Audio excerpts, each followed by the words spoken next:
What's going on, everybody? I am HoopsandHipHop, and welcome to yet another episode of the Pokeblock Podcast. This is the first episode after Christmas, so I hope everyone had an amazing Christmas. Hope you guys had time to just spend with your friends, family, relax, and just overall had a good time. I hope you guys had a fantastic holiday. We've still got New Year's Eve ahead of us, so holiday season not completely over yet, but definitely a lot of the hustle and bustle starting to slow down a little bit now that Christmas is come and gone, which is both, it's equal parts sad and I guess relieving in a way, because you don't have to deal with all the busyness, but then the magic of Christmas is kind of like fading away, which is always a bit of a bummer. But then obviously get a ring in the new year, get a ring in the new decade. I can't believe we're going to 2020.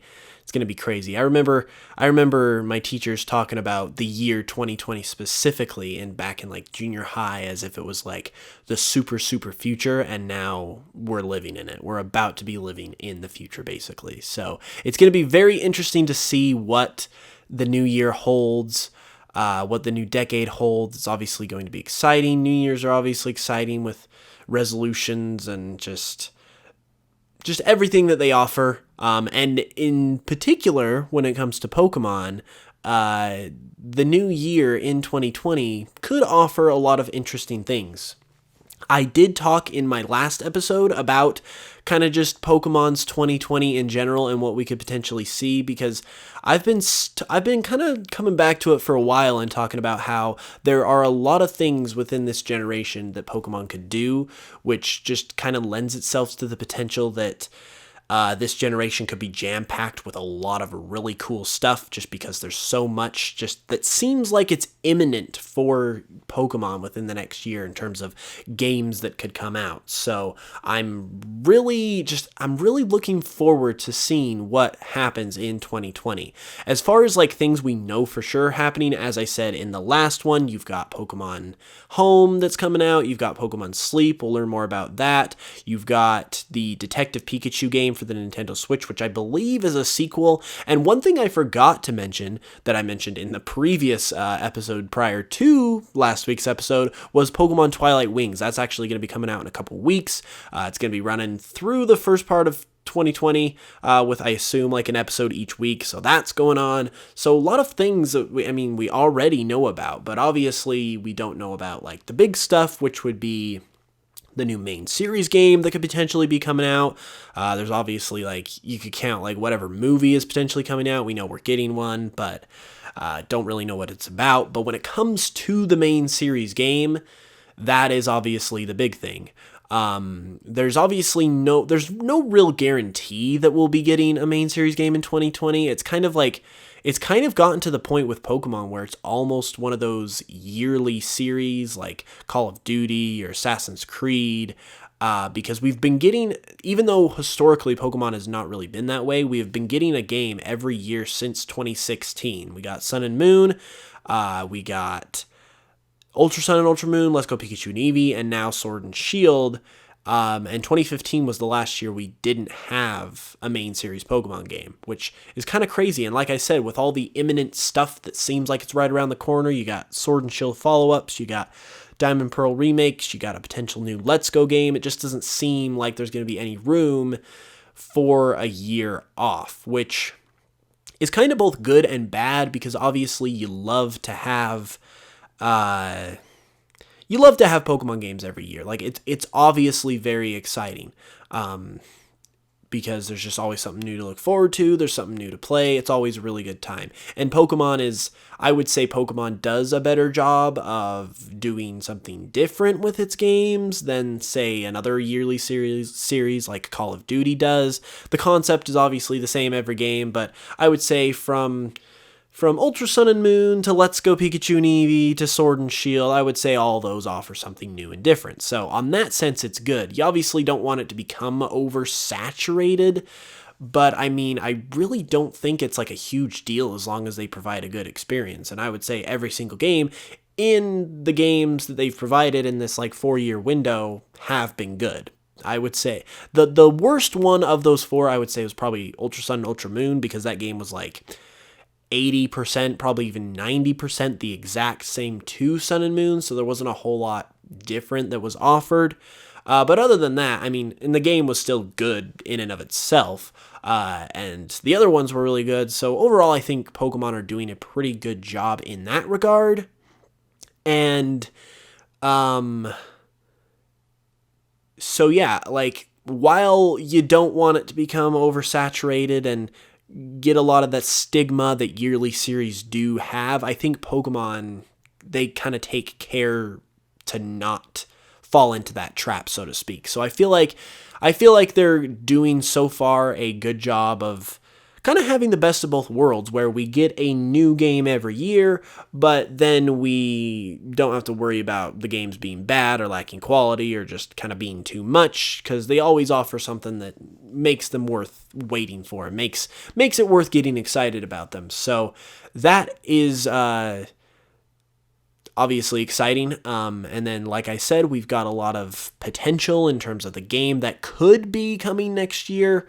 There's a lot of different things it could be, whether it's, like I said, Diamond and Pearl remakes, Sword and Shield follow-up, blah, blah, blah. But the specific thing I wanted to focus on in today's episode to kind of steer it in a different direction compared to last week's episode was a mysterious message, you could say, from Game Freak that they addressed in a issue of Famitsu, which is a Japanese magazine, regarding 2020.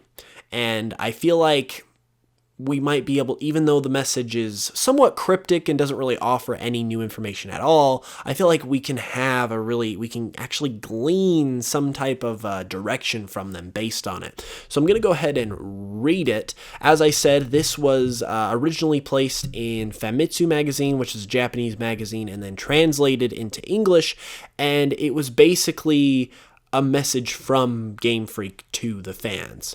And what they said is as follows, quote, "Happy New Year. In 2019, we were able to launch Pokemon Sword and Shield, the newest title in the Pokemon series. We offer our most sincere gratitude to all players around the world for playing it. As we approach the new year, all Game Freak staff would like to set their sights on another new challenge. We look forward to your cooperation in 2022.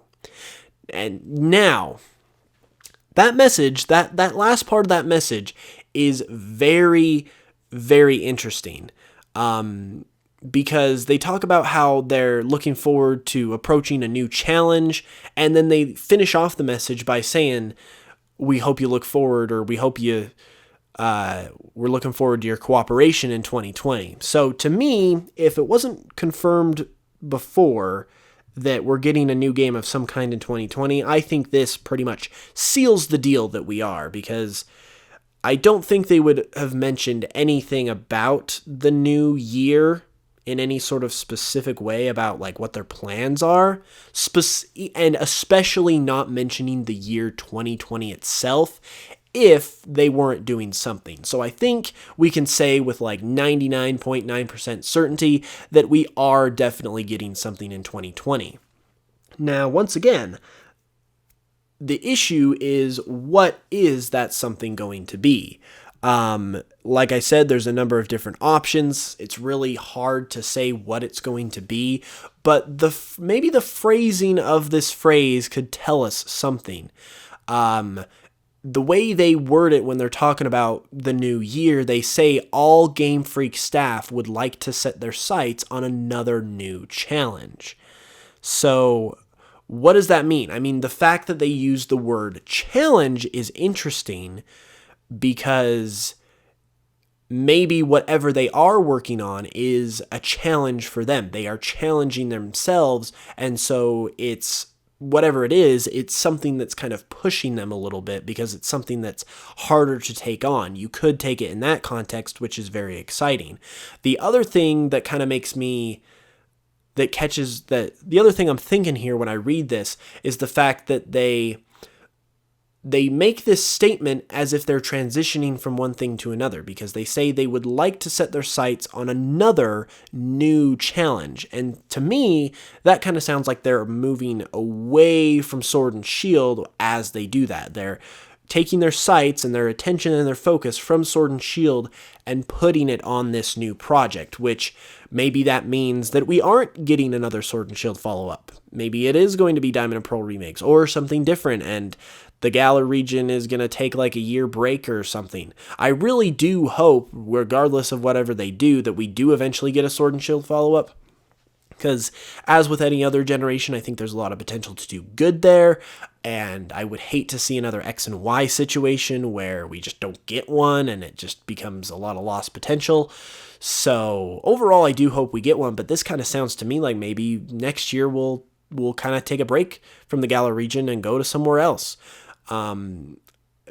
Overall, very, very interesting. I'm very intrigued because of all of the just all of the possibilities that offers, and all of the just implications that it has. I think, as I said, I think the fact that they even made this statement in the first place kind of shows that they've got something cooking. The fact that they mentioned 2020 tells me something's coming next year. So, I mean, overall, it's just really, I honestly can't wait to find out. Like, it's honestly crazy. I honestly feel bad in a sense because I don't want to like move on from Sword and Shield so quickly. It's barely been a month, maybe a month and a half, but there's always something new to look forward to, especially in Pokemon. The way they've worked their release schedule, where it's like a new generation every 3 years, you get a new remake every generation or two. There's a plethora of different like spin-off games they could do. There's always something that's going to be exciting within the Pokemon franchise. And when it comes to Game Freak specifically, who are developing basically exclusively the main series titles, if they're talking in this way where they're like, we want to set our sights on a new challenge, we are hoping you guys are looking forward to 2020, we can basically say we're getting a new game, and it's going to be a new main series game. So from that point, the possibilities are endless. And because it's so like, this statement, as I said, pretty much confirms something's happening, but the door is still wide open as to what it could be. As I said, I've said this like a million times, I keep going back to it, but there's a bunch of different possibilities. There's just a lot of different ways they could take it, and I feel like every possibility is as equally likely. I'm going to be talking about on my main channel the idea of Diamond and Pearl remakes pretty soon.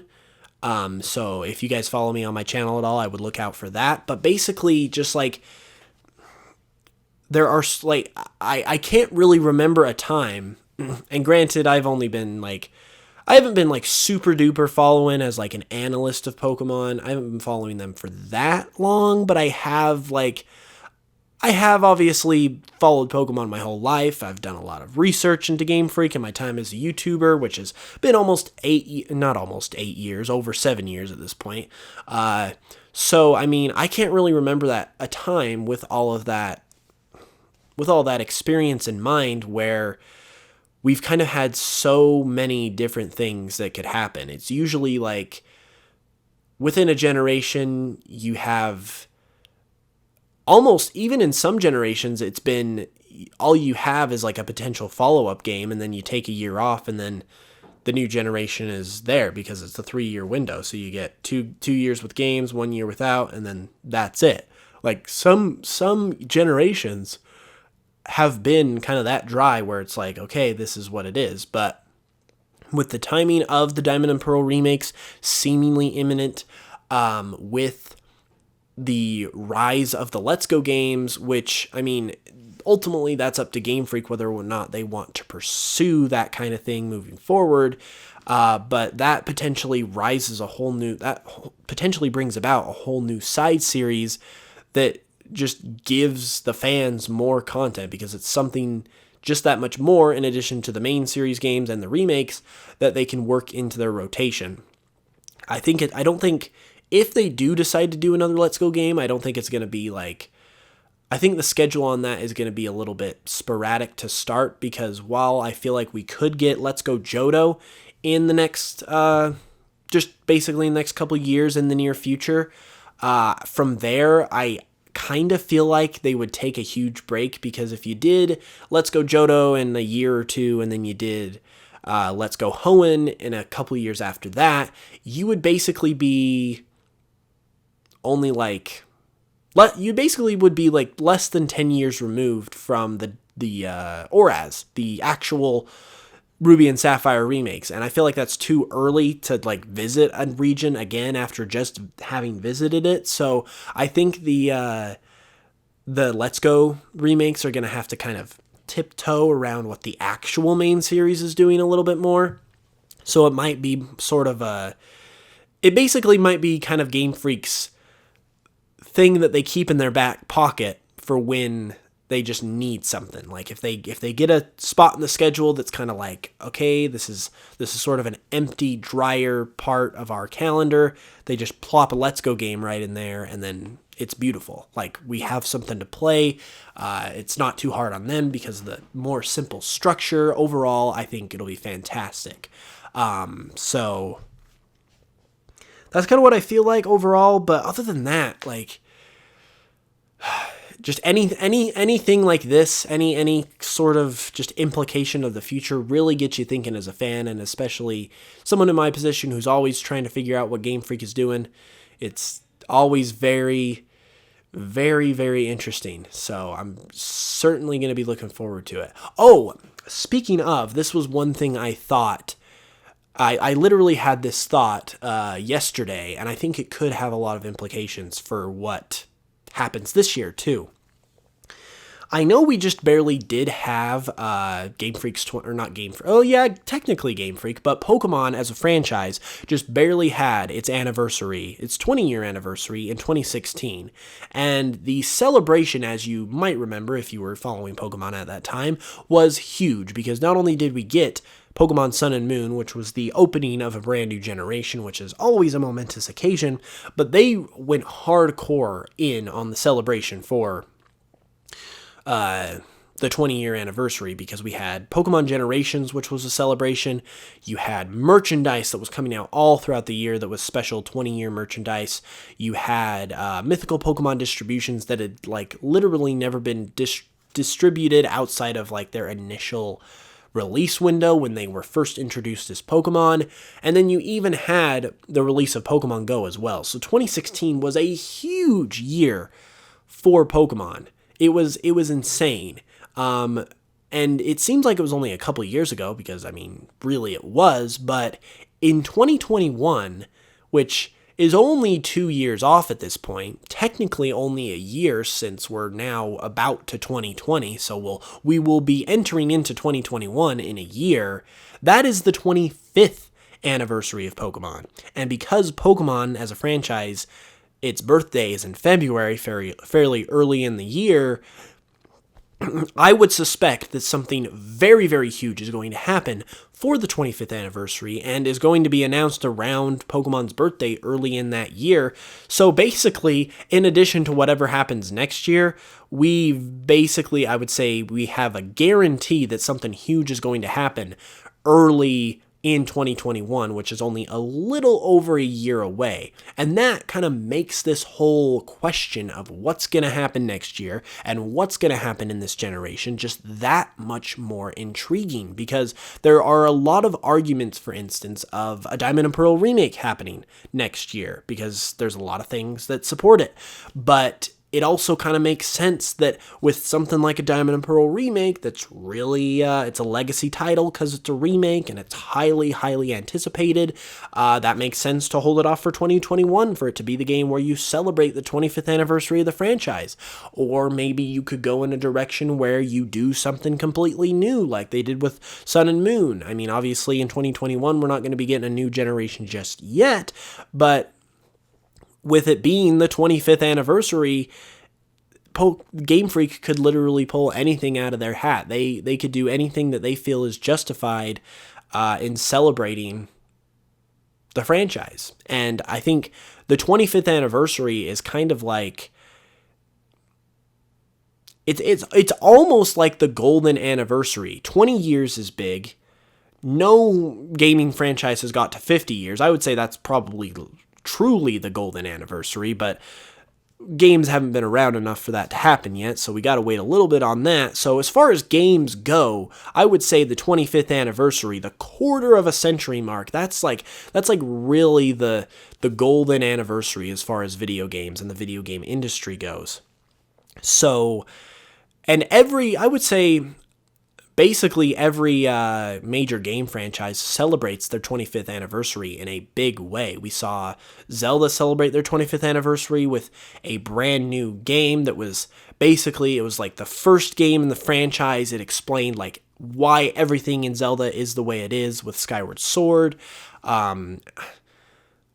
I'm trying to remember. I know Mario, it wasn't like 25th anniversary, but Super Mario, they celebrated their 30th anniversary with Super Mario Maker, which allowed you to make your own Mario levels. Like, that's obviously huge. So, and I mean, the list goes on and on. I'm not going to rack it all off, but you guys get the idea. 25th anniversary is a big deal, and video game companies celebrate their 25th anniversaries in a big way, typically. So, I trust that Pokemon will bring the heat come February of 2021, which just kind of makes this whole situation even crazier, because I've already talked about how they have something huge that they could literally release every year in this generation based on the timing of everything and how it seems like it's right around the corner. But then when you throw in this idea of the 25th anniversary being contained within this generation, that opens up a whole new box of worms, because they can do anything. And that's not even counting all of the extra little stuff like the celebratory merchandise or the animated series that they do or whatever else, the Pokemon distributions. Like, they could do so much. And I think it's really, really going to be interesting and crazy as time goes on, especially because, like I said, 2021 seems like it's 2 years away because we're in 2019, but the start of 2021, which contains Pokemon's birthday in February, is only a little over a year away. So even though we just kind of exited out of the 20th anniversary, we're already well on our way to the 25th anniversary, and I would argue that the 25th anniversary in terms of the celebration could be even bigger than the 20th, because in terms of anniversaries, 25th is naturally bigger and better than the 20th. And even though it's only been 5 years, 25 years is still a very significant milestone that has been established as a significant point in time for anything that has anniversaries, video games or otherwise. So it's just going to be extremely, extremely exciting. That's to say the least. I talked about this in past episodes, how this generation could be just like jam-packed with stuff potentially. And I think the fact that the 25th anniversary lands within this generation just kind of seals the deal on that. I would strongly argue that that is going to be the case, because Pokemon, they don't mess around when it comes to their anniversaries. Another thing that I just barely remembered, another thing they did with their 20th anniversary, they literally had a Super Bowl ad. And Pokemon Go, I don't know if it was for Pokemon Go or if it was just in general. I think it was just a general Pokemon ad because it was celebrating the 25th anniversary. They literally dropped a Super Bowl ad just to say, hey, Pokemon exists. We just had our 20-year anniversary. Like, you know how much Super Bowl ads cost? And they basically just did it to say happy birthday to themselves. If they're willing to do that on the 20th anniversary, imagine what they would be willing to do on the 25th anniversary.